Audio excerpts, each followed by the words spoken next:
Graça e paz, meus irmãos, presbítero Chesco. Estamos já caminhando para o quinto dia 5 de dezembro, na nossa série devocional Nasceu o Salvador. Então, a leitura e um estudo em cima do Evangelho de Lucas, do capítulo 1 até o capítulo 24. E finalizaremos na véspera de Natal, no dia 24 de dezembro.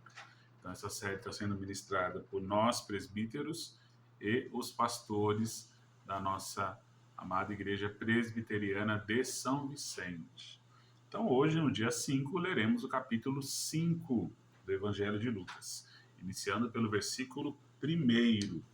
E assim diz a palavra do Senhor.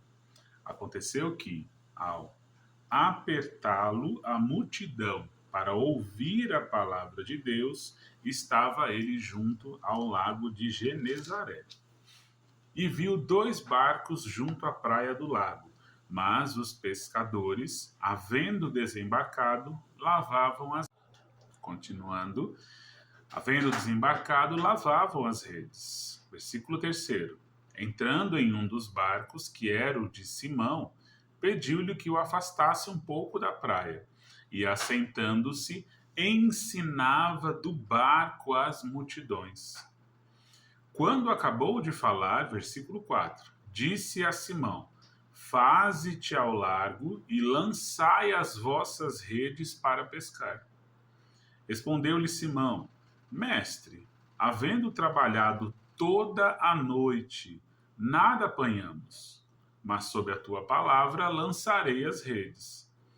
Versículo 6. Isto fazendo, apanharam grande quantidade de peixes, e rompiam-se-lhe as redes. Então fizeram sinais aos companheiros do outro barco, para que fossem ajudá-los. Estava estourando já a rede de tanto peixe.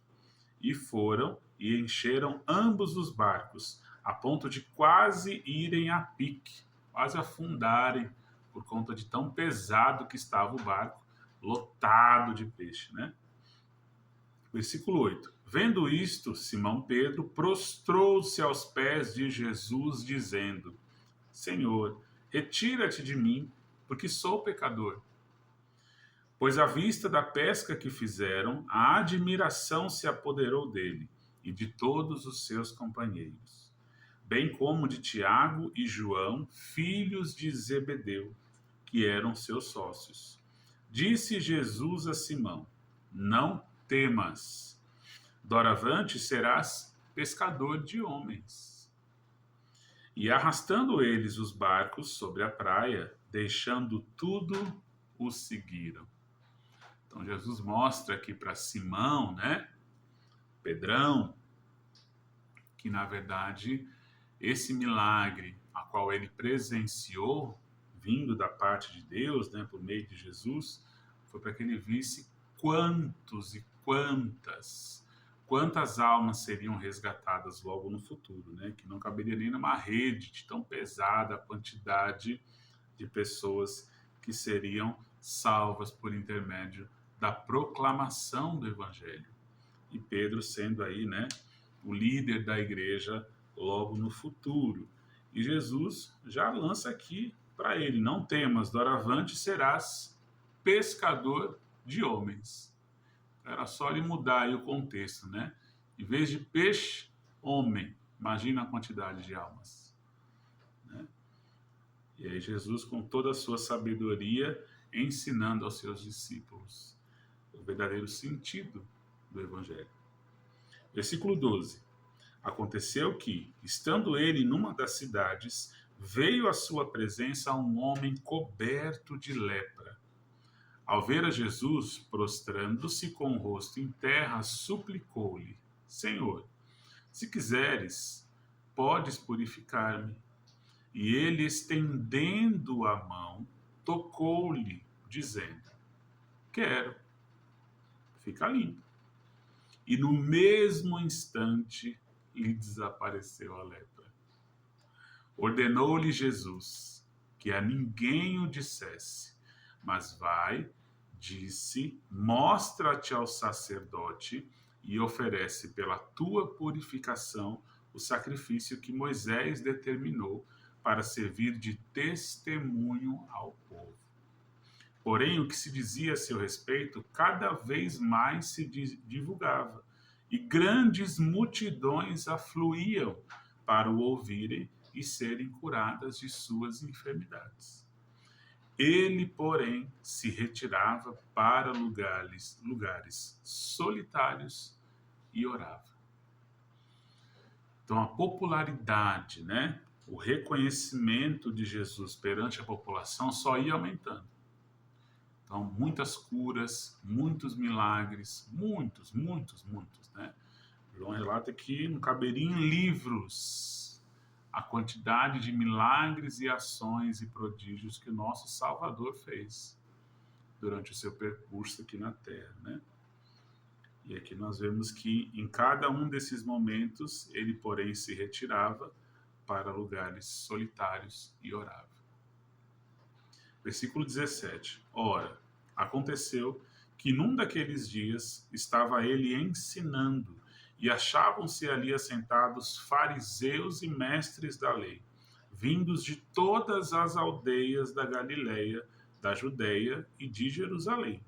E o poder do Senhor estava com ele para curar. Vieram então os homens, trazendo em um leito um paralítico, e procuravam introduzi-lo e pô-lo diante de Jesus. E não achando por onde introduzi-lo, por causa da multidão, subindo ao eirado, o desceram no leito, por entre os ladrilhos, para o meio diante de Jesus. Vendo-lhes a fé, disse ao paralítico: Homem, estão perdoados os teus pecados. E os escribas e fariseus arrazoavam, dizendo: Quem é este que diz blasfêmias? Quem pode perdoar pecados, senão Deus? Versículo 22. Jesus, porém, conhecendo-lhes os pensamentos, disse-lhes: Que arrazoais em vosso coração? O que vocês estão tramando ou pensando aí? 23. Qual é mais fácil dizer? Estão perdoados os teus pecados, ou levanta-te e anda?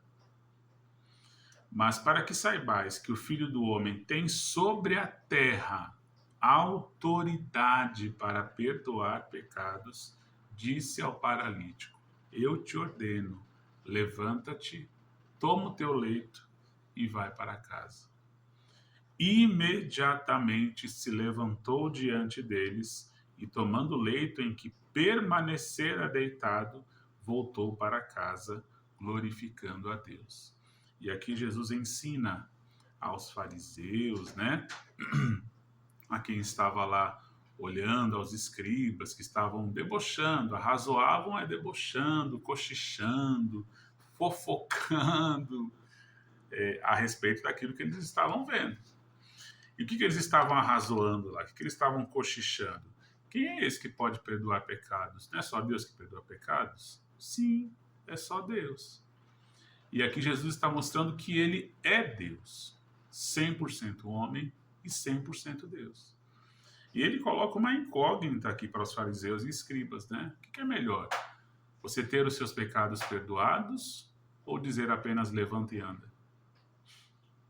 Lázaro ressuscitou, mas Lázaro morreu de novo depois.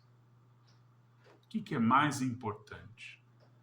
A cura física ou a salvação eterna? E é isso que ele está ensinando aqui aos fariseus e aos escribas, né? E com autoridade ele diz, mas para que, versículo 24, mas para que saibais que o Filho do Homem, Filho de Deus, tem sobre a terra para perdoar pecados, disse ao paralítico: levanta e anda. Então, primeiro ele perdoa os pecados desse paralítico, e aí eles ficaram atônitos, né? Perdoa o pecado e o homem continua paralítico? Ele não. Para que vocês entendam que eu tenho autoridade também para perdoar pecados.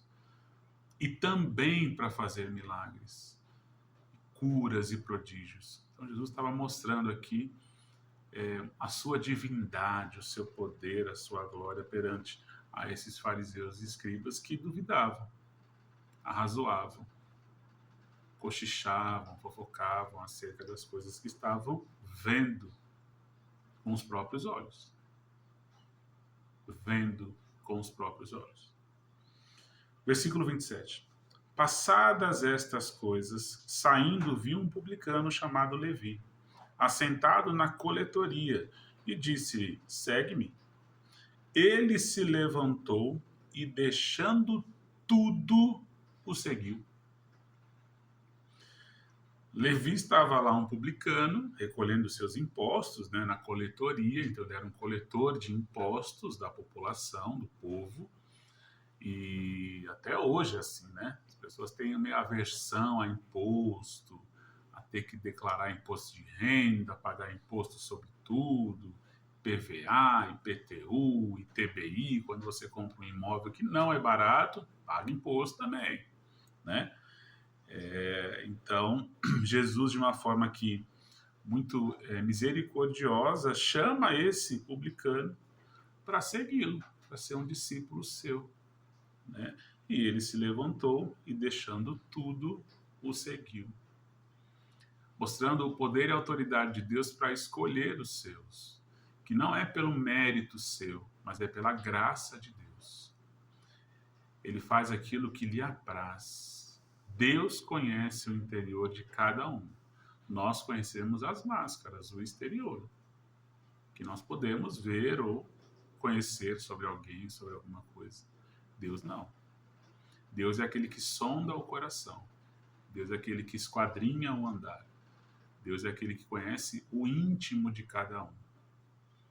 Então, mesmo que os nossos julgamentos ou nossos preconceitos possam conduzir, né, ideias contrárias sobre as pessoas, como a esse publicano, que todo mundo relativamente tinha aversão, odiava, Jesus não viu assim.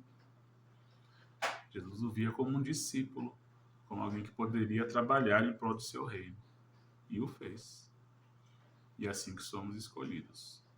Não pelos nossos méritos, mas é porque o nosso Senhor conhece o nosso íntimo, conhece o nosso coração, esquadrinha o nosso andar e sabe do que nós somos capazes de fazer em prol do seu reino. Não pela nossa força, não porque somos melhores ou piores do que ninguém, mas é puramente pela graça. É Deus desde o início. É Ele, por meio dEle e para Ele que são todas as coisas. Isso nós vemos aqui. 29. Então lhe ofereceu Levi um grande banquete em sua casa, e numerosos publicanos, também coletadores de impostos, e outros estavam com eles à mesa. Os fariseus e seus escribas murmuravam contra os discípulos de Jesus, perguntando: por que vocês comem e bebem com os publicanos e pecadores? Vocês estão se assentando junto com esses aí, que nós entendemos, né, pelo nosso julgamento, que são pecadores, porque coletam impostos, porque são corruptos, né, na visão deles. Respondeu-lhe Jesus, versículo 31. Os sãos não precisam de médico, e sim os doentes. Não vim chamar justos, e sim pecadores ao arrependimento. Que mensagem aos fariseus e aos escribas, né?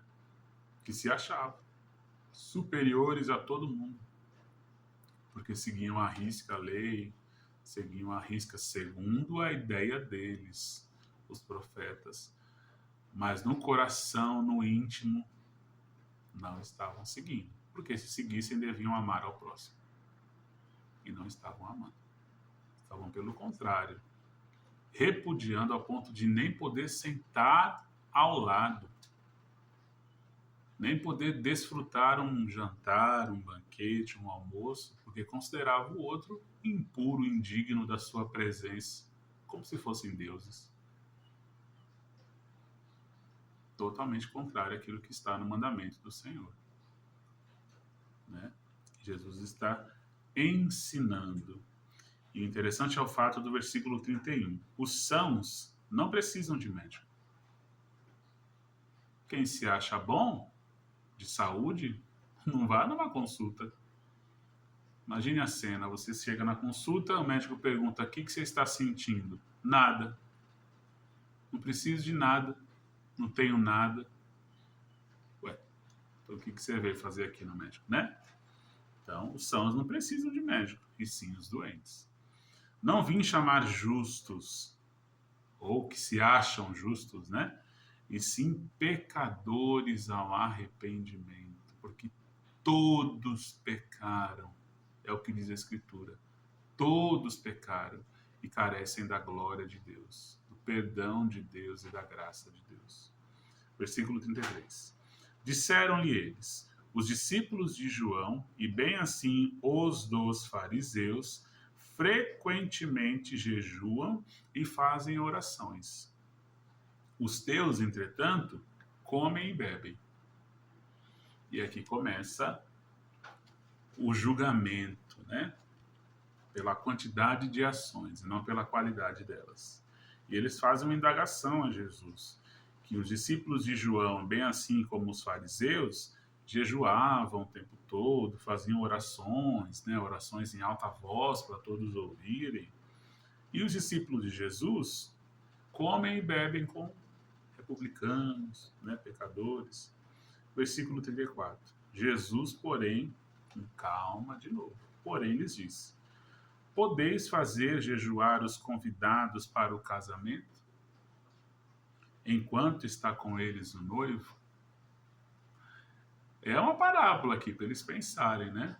Quando você vai para uma festa de casamento, na presença do noivo, da noiva, todo aquele, né, evento geralmente grandioso, você vai fazer os convidados fazer jejum? Ou você vai se banquetear, celebrar naquele casamento? 35. Dias virão, contudo, em que lhe será tirado o noivo. Naqueles dias, sim, jejuarão. O próprio Deus encarnado estava ali naquele banquete. Ele é o noivo. Ele é o noivo que João relata em Apocalipse.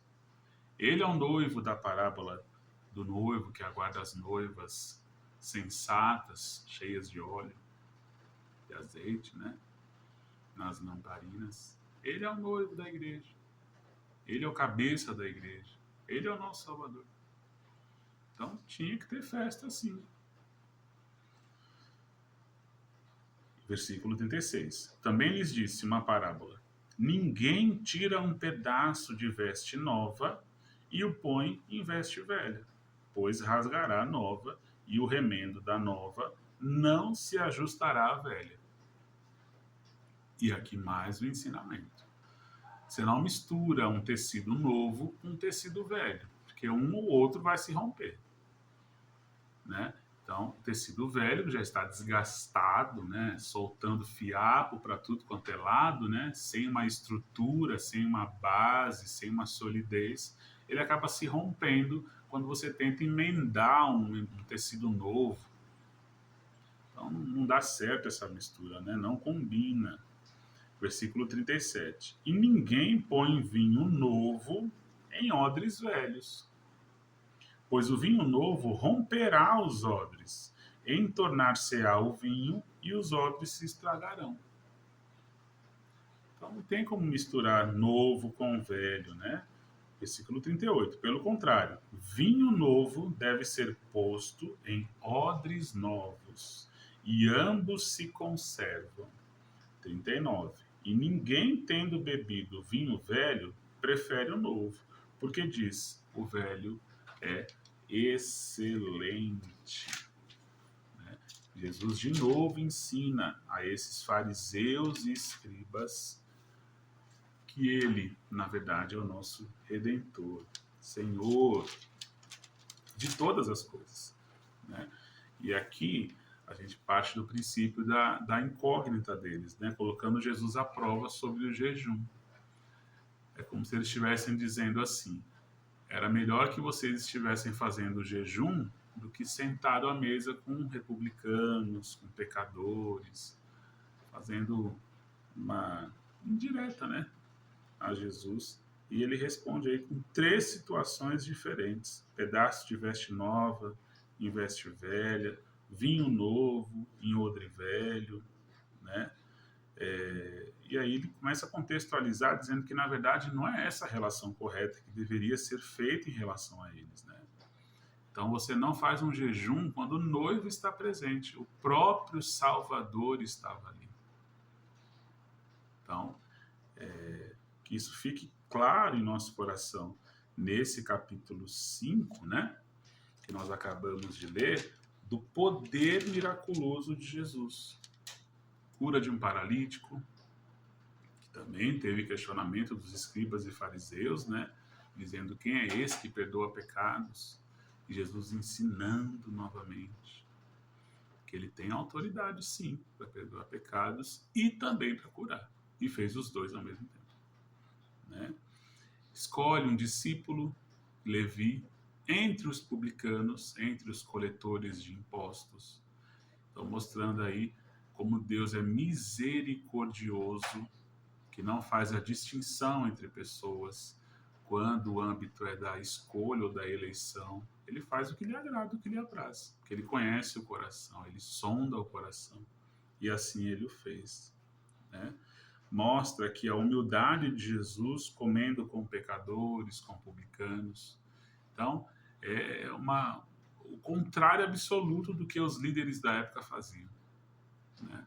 Se achavam superiores, se achavam com mais autoridade, se achavam com mais santidade, a ponto de não poder nem sentar ao lado. Veio para ensinar, né? Veio para nos ensinar. Então, que esse capítulo 5 possa nos refletir a humildade e o poder do nosso Senhor. Que mesmo tendo todo o poder, com mansidão e com sabedoria, ensinável aos seus, aos fariseus, aos escribas, ao povo, que testemunharam tudo isso com os próprios olhos.